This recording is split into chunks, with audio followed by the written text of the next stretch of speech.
Today, Major General Smedley Butler had these words to say at the National VFW. War is a racket. It always has been. It is possibly the oldest, easily the most profitable, surely the most vicious. It is international in scope. It is the only one in which the profits are reckoned in dollars and the losses in lives. There are only two things we should fight for. One is the defense of our homes, and the other is the Bill of Rights. War for any other reason is simply a racket. It may seem odd for me, a military man, to adopt such a comparison. Truthfulness compels me to. I spent 33 years and 4 months in active military service as a member of this country's most agile military force, the Marine Corps. I served in all commissioned ranks from second lieutenant to major general. And during that period, I spent most of my time being a high-class muscle man for big business, for Wall Street, and for the bankers. I suspected I was just part of a racket at the time. Now I am sure of it. I helped make Mexico safe for American oil interests in 1914. I helped make Haiti and Cuba a decent place for the National Citibank boys. I helped in the raping of half a dozen Central American republics for the benefits of Wall Street. I helped purify Nicaragua for the International Banking House of Brown Brothers in 1910. I brought light to the Dominican Republic for American sugar interests in 1916. In China, I helped to see to it that Standard Oil went its way unmolested. Looking back on it, I feel I could have given Al Capone a few tips. The best he could do was operate his racket in 3 districts. I operated on 3 continents. A racket is best described, I believe, as something that is not what it seems to the majority of the people. Only a small, inside group knows what it is about. It is conducted for the benefit of the very few at the expense of the very many.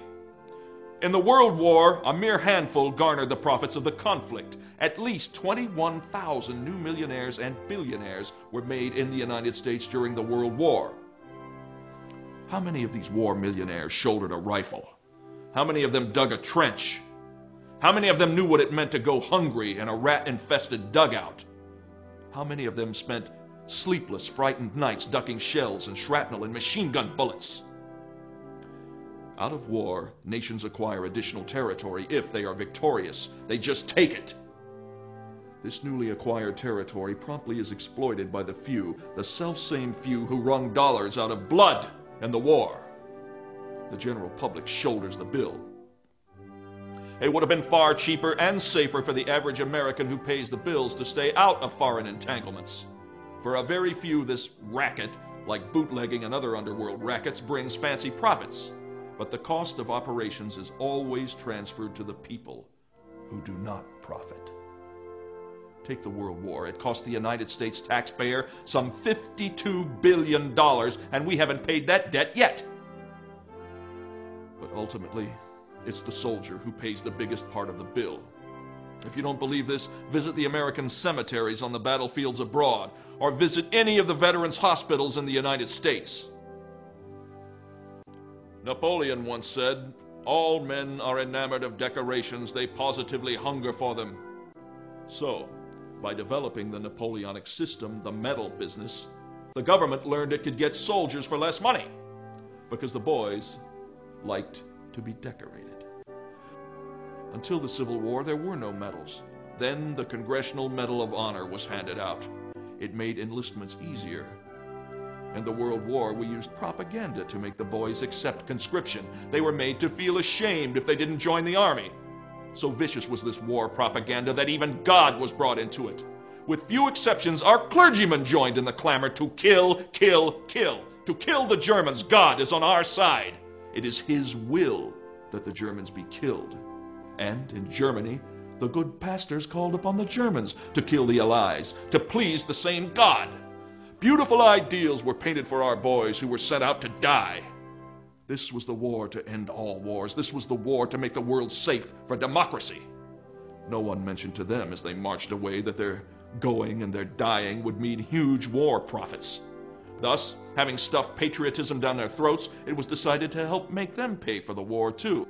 So we gave them the large salary of $30 a month. All they had to do for this munificent sum was to leave their dear ones behind, give up their jobs, lie in swampy trenches, and kill and kill and kill. And be killed.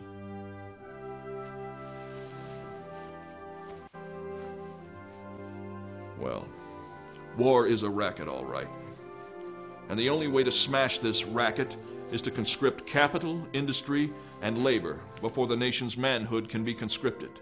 Let all the officers, directors, high-powered executives, all the workers, managers, bankers, and yes, all the generals, admirals, officers, and all politicians, all government office holders, everyone in the nation be restricted to a total monthly income not to exceed that paid to the soldier. Why shouldn't they?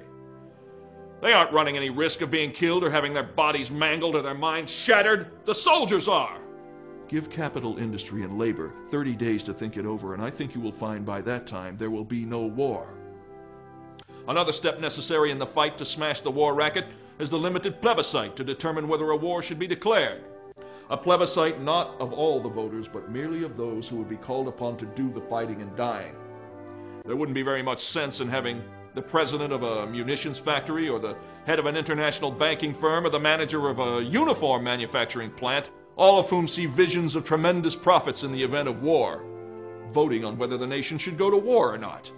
They never would be called upon to shoulder arms. Only those who would be called upon to risk their lives for their country should have the privilege of voting to determine whether the nation should go to war. That would smash the war racket. That and nothing else. The next war, according to experts, will be fought not with battleships, not by artillery, not with rifles, and not with machine guns. It will be fought with deadly chemicals and gases. But victory or defeat will be determined by the skill and ingenuity of our scientists. If we put them to work making poison gas and more fiendish mechanical and explosive instruments of destruction, they will have no time for the constructive job of building a greater prosperity for all peoples. By putting them to this useful job, we can all make more money out of peace than we can out of war. So, I say, to hell with war!